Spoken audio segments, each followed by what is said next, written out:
Bienvenue sur Africa 24 dans cette nouvelle édition du Morning News. Voici les titres de l'actualité. Le génocide des Lari au Congo, ouvrage choc après son interdiction au Congo-Brazzaville. L'État annonce des poursuites contre son auteur Dominique Nkunku et la maison d'édition L'Harmattan.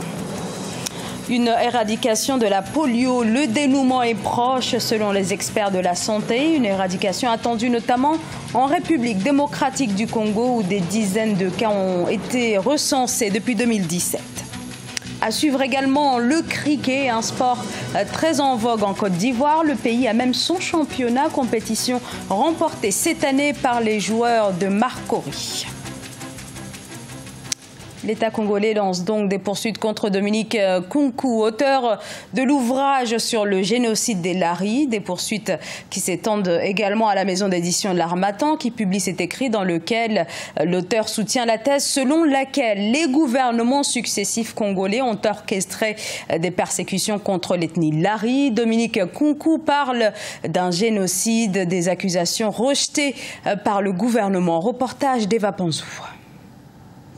Les ministres Thierry Mongala de la Communication et des Médias et Aimé Ange-Wilfried Bininga de la Justice ont dénoncé une imposture contre l'unité nationale exprimée dans le livre Génocide des Lari au Congo de Dominique Nkunku. Les deux membres du gouvernement ont annoncé des poursuites judiciaires contre l'auteur et la maison d'édition de cet ouvrage. Le ministre de la Justice a saisi le procureur général près la Cour suprême que des poursuites soient engagées contre M. Nkunku Dominique. Ils seront poursuivis. Et pour celles qui ont la nationalité congolaise, c'est l'occasion pour elles, ces personnes bien sûr, de venir répondre devant la justice de leur pays. Écrit par Dominique Nkunku, un Congolais résident en France, l'ouvrage accuse le pouvoir en place d'avoir organisé depuis 1999 un plan d'extermination de l'ethnie Lari originaire du département du Pôle. Pour l'opposition, sa prohibition est une violation de l'article 25 de la Constitution, selon lequel tout citoyen a le droit d'exprimer et de diffuser librement son opinion. Déjà, les ministres qui ont tenu la conférence de presse disposent de l'ouvrage, donc ils sont les premiers à être arrêtés. Parce qu'eux, ils ont l'ouvrage.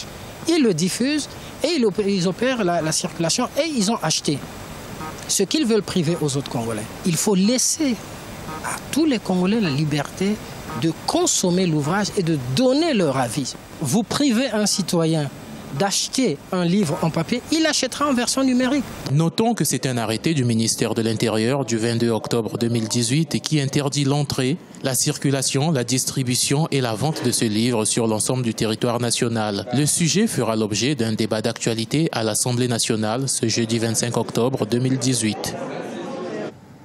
N'Djamena, la capitale tchadienne, a abrité ce jeudi le sommet extraordinaire de la CEMAC. Les dirigeants de la sous-région ont fait le déplacement. La situation économique fragile de ces pays a été abordée. Ces économies éprouvées par la chute des cours des matières premières et un creusement toujours plus important des déficits budgétaires. Écoutez le chef de l'État tchadien Idriss Déby Itno, également président en exercice de la communauté économique et monétaire de l'Afrique centrale.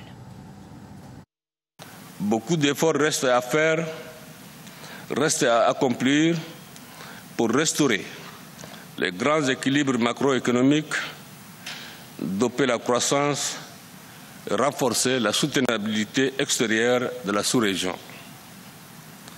Aussi, la stratégie de sortie de crise adoptée en décembre 2016 à Yaoundé nécessite-t-elle un souffle nouveau.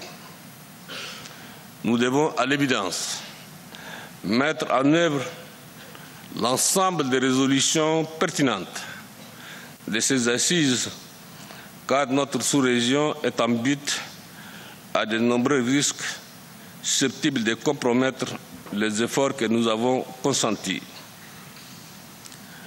Au nombre des facteurs de risque figure le relâchement de la discipline budgétaire, les délais importants enregistrés dans la conclusion des accords avec le FMI, le rapatriement insuffisant des recettes d'exportation, ainsi que les écueils constatés dans la réforme de certaines institutions communautaires.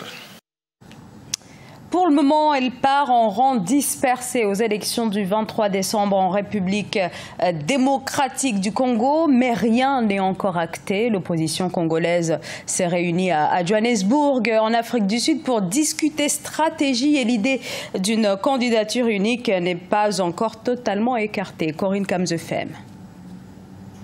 Les discussions de Johannesburg, en Afrique du Sud, doivent aboutir sur un consensus autour d'un candidat unique de l'opposition dans le cadre des élections du 23 décembre 2018 en République démocratique du Congo. C'est en effet ce que souhaitent les 7 principaux leaders de l'opposition qui veulent se doter de tous les atouts pour battre lors de ces élections Emmanuel Ramazani Shadari, le candidat du FCC et dauphin du président sortant Joseph Kabila. Moi, je viens de cette opposition. Je connais les divergences de vues. Et d'ailleurs, ces divergences sont en train d'éclater au grand jour. Vendredi, ils organisent une manifestation, une marche contre la machine à voter. Mais l'UDPS a déjà dit qu'elle ne prend pas part. Ils sont en Afrique du Sud, sur la même question. Certains sont partis, d'autres n'y sont pas. En effet, qu'il s'agisse de Félix Tshisekedi de l'UDPS, de Vital Kamerhe de l'UNC ou d'un autre leader politique de cette opposition, de nombreuses voix s'accordent à dire que leur popularité est géographiquement concentrée. Ainsi, seule une mise en commun des votes sera cruciale, non seulement pour remporter la présidentielle, mais aussi les scrutins régionaux. Avec l'essaimage des partis politiques, aucun parti politique à lui seul, surtout avec la loi actuelle, ne peut avoir la majorité pour gouverner. Alors que la campagne électorale sera lancée en fin novembre 2018, l'opposition entend donc rapidement se mettre d'accord sur un manifeste commun avec un seul homme pour diriger cette campagne. La poliomyélite, une maladie infectieuse qui provoque de graves paralysies. La polio, une maladie que beaucoup pensent disparue et pourtant elle continue de faire des ravages. Au niveau mondial, le nombre de cas a diminué de 99% depuis quelques années, mais il reste cependant quelques foyers de polio dans le monde, en Afghanistan, au Nigeria ou encore en République démocratique du Congo, comme vous allez le voir dans le reportage de Jacques Amboka. Déclarée pays libre de la poliomyélite en 2015, la République démocratique du Congo est à nouveau victime de cette épidémie depuis mai 2017. Pour y faire face, un plan d'interruption des transmissions et de circulation des poliovirus a été mis en marche par le ministère de la Santé. Avec ces programmes, le pays compte ainsi venir à bout de la polio dans un bref délai. Comme nous continuons à garder le statut de pays libre de circulation du poliovirus depuis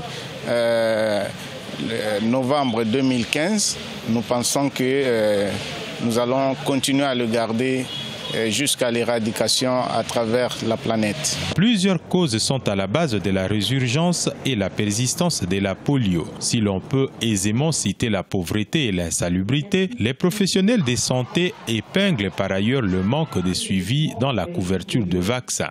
Quand vous voyez les couvertures vaccinales administratives qui viennent du système régulier, vous allez voir que les couvertures sont à 80%, parfois 90%. Mais lorsqu'on fait des enquêtes pour valider ces données, on se rend compte que la couverture vaccinale réelle atteint à peine 60% ou 50%.